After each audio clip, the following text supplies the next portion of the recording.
Hi guys, tandaan nyo, hindi porket sinabi ko, sinabi ng doktor, sinabi ng trainer nyo, ng nutritionist nyo, mag-work agad para sa inyo.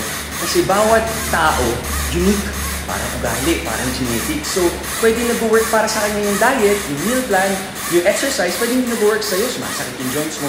Pag tumutunog yung joints mo na ikaw lang nakakarinig, ano yun, warning sa inyo, huwag mo nang gawin. Ayaw ng katawan mo. So, ika nga, do what works for you. Tama kayo, mali ako, I'm not your doctor. Hanapin nyo yung nag-work para sa inyo, pati yung rep range. Ako, pag bumaba ako ng 10 reps ngayon, sumasakit yung mga joints ko, at lower back ko, kidney ko, liver ko, hindi kaya ng katawan ko. Dahil matanda na ako, alam ko na yun. Kaya naman pag sumobra ako sa 25, para ako nag-cardio na malupit, ang payat ko talaga. Tuyot na tuyot yung muscle. Walang hindi siya bilog na bilog.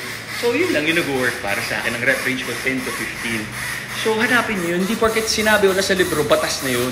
Diba? Hanapin nyo yung mag-work para sa inyo. Kasi katawan natin unique. Happy, healthy!